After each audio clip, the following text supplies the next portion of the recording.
బాలీవుడ్ నటి మమతా కులకర్ణి సన్యాసం తీసుకున్న తర్వాత కిన్నర్ అఖారా మహామండలేశ్వర్గా నియమించడంపై విమర్శలు వస్తున్నాయి. కిన్నార్ అఖారాలో మమతను చేర్చుకోవడంపై పలువురు ప్రశ్నిస్తున్నారు. ఆమెకు అర్హత లేదని, ఎందుకు ఆ హోదా ఇచ్చారని ఆగ్రహం వ్యక్తం చేస్తున్నారు. ప్రయాగ్రాజ్లో జరుగుతున్న మహాకుంభమేళాలో కులకర్ణి సన్యాస దీక్షను స్వీకరించారు.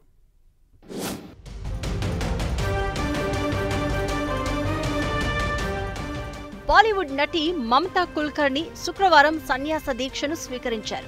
ప్రయాగ్రాజ్లో జరుగుతున్న మహాకుంభమేళాలో సన్యాసం తీసుకున్నారు. కాషాయ వస్త్రాలు, నుదుటిపై తిలకం, కాంతిమాల ధరించిన మమతా కుల్కర్ణి మహామండలేశ్వర్గా పట్టాభిషేకం చేస్తున్న సమయంలో ఎమోషనల్ అయ్యారు.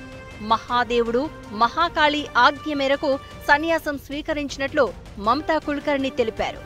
ఆమెకు శ్రీమాయి మమతానంద్ గిరిగా నామకరణం చేశారు.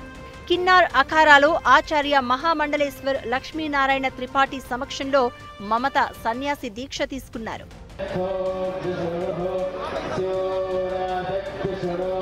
సన్యాసిగా మమతా కుల్కర్ణి కొత్త జీవితం ప్రారంభించారు. అయితే ఆమెను మహామండలేశ్వర్గా నియమించడంపై విమర్శలు వస్తున్నాయి. మహామండలేశ్వర్ కావాలంటే సరైన వ్యక్తిత్వం అవసరమని అభిప్రాయం వ్యక్తం చేస్తున్నారు. మమత జీవితంలో ఎన్నో వివాదాలు ఉన్నాయని గుర్తు చేస్తున్నారు. డ్రగ్స్ కేసులో జైలుకు వెళ్లి వచ్చారని చెప్తున్నారు. ఆమెకు ఇలాంటి హోదా ఇవ్వడం సరికాదంటున్నారు. కుల్కర్ణికి అర్హత లేదని, ఇది అనైతిక చర్య అంటూ ఆగ్రహం వ్యక్తం చేస్తున్నారు.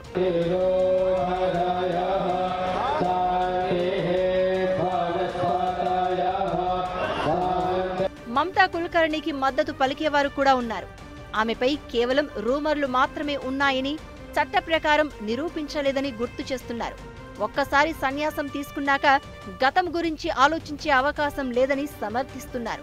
త్యజించడం ఎప్పుడైనా రావచ్చని, మమత సన్యాసం తీసుకోవడాన్ని స్వాగతిస్తున్నామని చెప్తున్నారు.